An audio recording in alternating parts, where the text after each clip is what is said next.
هنا النجف، هنا الأمجاد تعتكف، هنا يكوى أخو الهادي الولي والعيلم والحصف.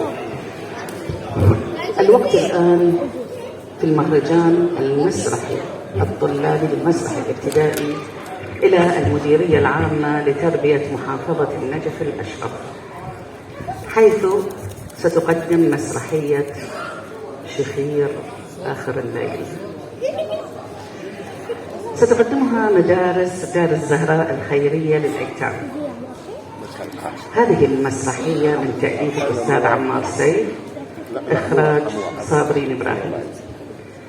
مساعد المخرج وسام عياد، أزياء بنين عدنان، موسيقى علي عدنان، مو أخوة إنما صدفة، إضاءة حسين سميسم، إشراف لغوي ابتهال سميسم، الإشراف الفني الأستاذ هيثم الرفيعي، والإشراف العام الأستاذ حيدر مجهول، مع مسرحية شخير آخر الليل.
وجدته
أنت تأتي نظرت إلى داخلي وقالت: الحمد لله جعل غدا نظيفا لا يحتاج إلى الغسل، أغد غسله بلسانه. ارجع. نعم. أنت نظيف، لا تمنع نفسك من الطعام، ما أكلت النصف لك وربما أنت تأكل بعض. أنا أكل بعضا؟ نعم. أين تنشغل أنا بغسل الصحون، أنت تمارس فعلتك جميعا. أنا أصدق الطعام. أستغفر الله، لم أقل تشرب. واستغاث الماما وتأكل البعض. تغافل يعني تسرق، ولكن بيدك. تغافل يعني تسرق ولكن بيدك. أنا أعتقد رغم لا توجد علاقة ما بين الغفلة والسرقة. وأنا قبلت اعتذارك. أقصد ربما يتبخر عند الطعام رغم أنك مفجوع، لكن كلامك صحيح، فالبعض منه يتبخر والبعض الآخر مثل اللحوم. صح؟ اللحوم كما حب اللحوم البيضاء مثل الدجاج، والسمك الحمراء مثل الكباب، والمحشي أين المحشي؟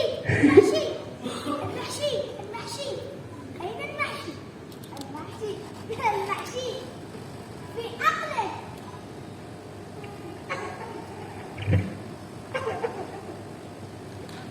إنك مجنون، لكن كلامك صحيح. وين؟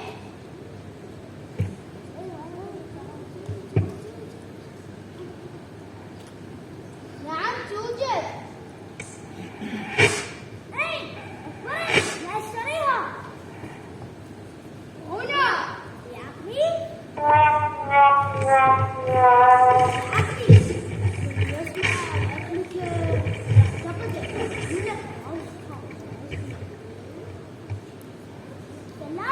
نعم، لأن جميع الناس تأكل نكهة جسما إلا أنت التي تقول. أصلا فأنت ممل ومزعج وفار. تعلم أن أطعامي في مكان آخر. أحسب الجوع الشديد ولا بطن شديد. وأين تجد الطعام ونحن فارغون؟ من المفجوع الآن؟ أنت طبعا، بل أنت يا فارغ. شيء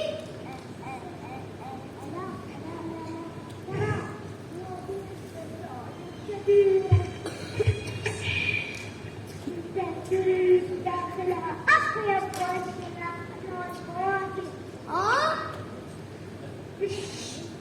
أعتقد الفكرة وجهها أيضا مرشد يقول: قلبك يأتيك أبدك بارع بلونك نافع تدفع داء إلى بلاد السعادة. ما أحلاك جئت إلي بعد أن أفرغتها بالقدور متملق.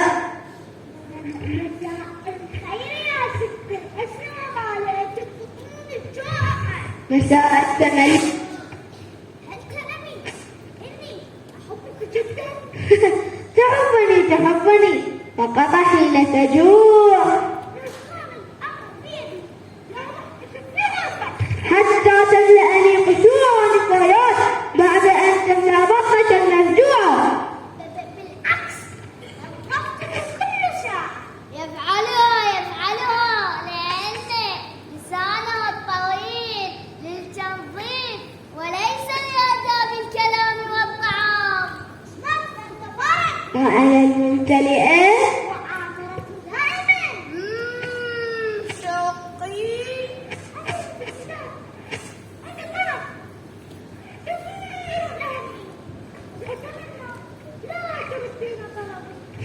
وعندك كمان تفضل. تفضل.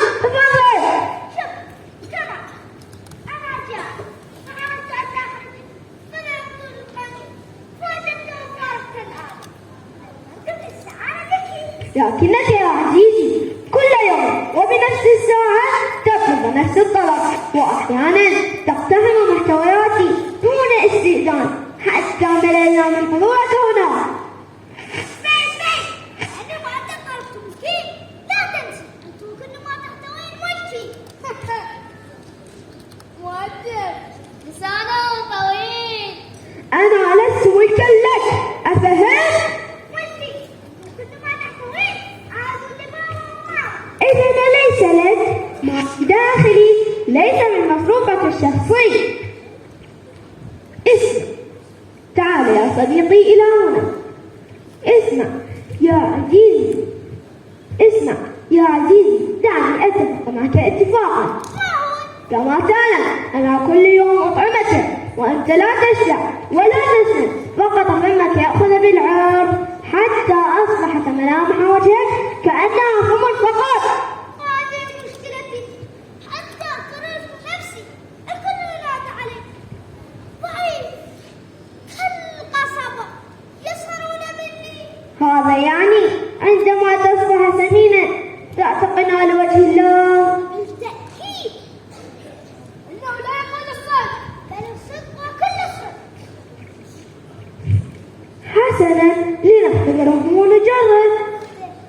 تقصدين بأنك تستطيعين أن تجعليني سمينا؟ نعم.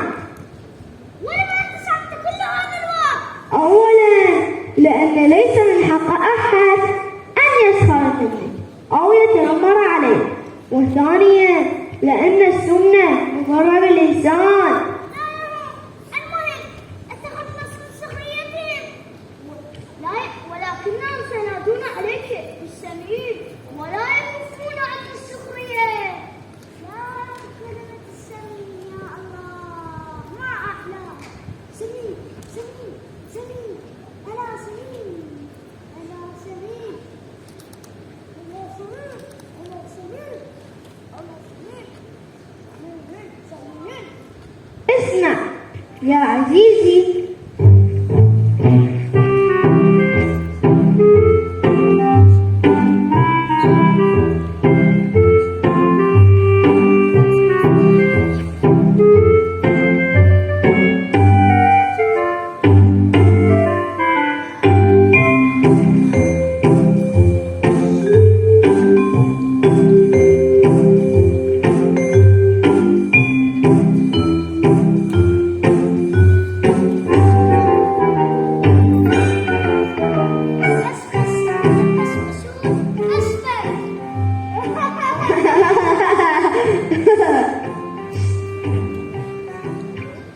يا عزيزي، دواء السمنة تساعد على الإصابة بمرض السكر.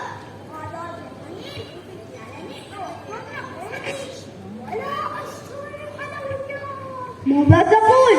وربما تصاب بتصلب الشرايين وقلبك يصبح ضعيفا ولا يساعدك على اللعب.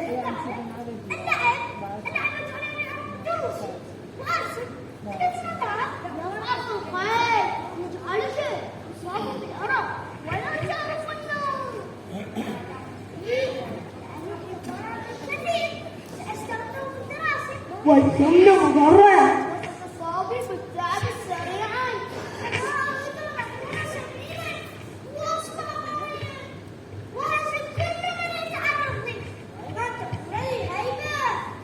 أنت من طلب؟ لا حول ولا قوة إلا بالله، فلا تلومني بعد الآن. خذ هذه التفاحة تناولها. إذا خذ ما تريد كلها.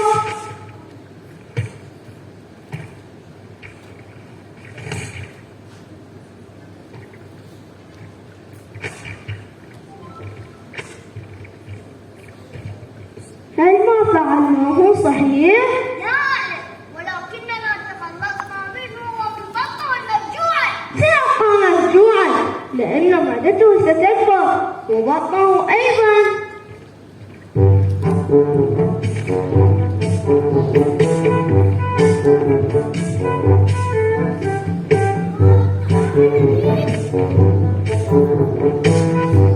Thank you.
ما بك؟ أراك تلهث. شكرا يا عزيز الثلاجة. لا شكر على واجب. أحسنت بالتعب، أليس كذلك؟ ها؟ لا قليلا. قلت لك إنك ستفعل. لكن لما نمت الطعام ولكني أصبحت قويا. أتمنى ذلك رغم أني متأكدة إنك لن تقاوم. جئت حتى أعطيتني مدتي وهذه فرصتي. خفف مجاهدة معه وهو صغير العقل. الجديد واحد. أنا أستعمل يا غي.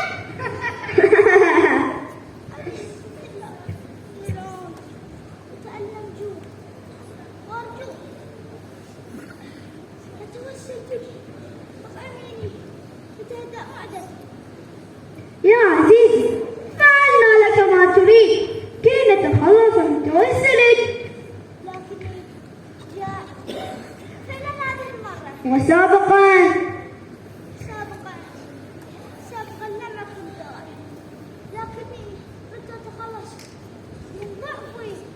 أعطني شيئا أكله وأعرف هذا آخر مرة. لا أقوى على الشيء حتى في منامي بدأت أشخر وأسمع صوتي يشغل بابا وماما. ربما ما قال الثلاجة صحيح. لا بل هو صحيح. ما هو الحل؟ ماذا سأفعل؟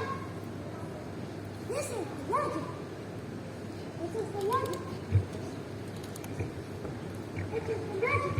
ما بك؟ تنادين بصوت مخافت جدا. وصراخك المعتاد. أبتعد كما كنت سابقا. لا نستطيع. كيف لا تستطيعون؟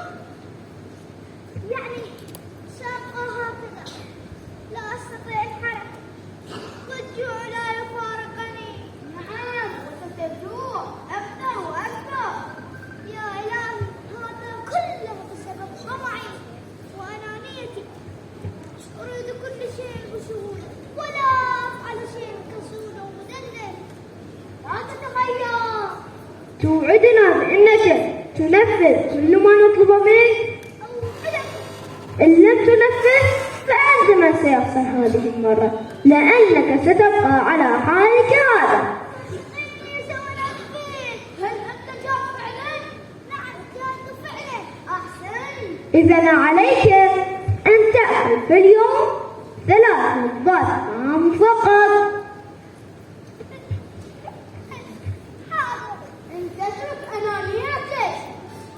حاضر. لا تأكل الحلويات. إلا كمية قليلة وليس كل يوم. الحمد لله. حاضر. تمارس الرياضة باستمرار. حاضر. أطيع أوامر والديك. حاضر. وسأنفذ أوامرك. تنام مبكرا وتصحو مبكرا. حاضر. تحترم كل من حولك. حاضر. لأن كل ما ذكرتما هو مفيد لي. حين تطبق كل ما طلبنا منك ستعود كما كنت أو أفضل قليلا. كيف يكون جسمك رشيقا؟ الجسم السليم في العقل السليم. تقصد العقل السليم في الجسم السليم.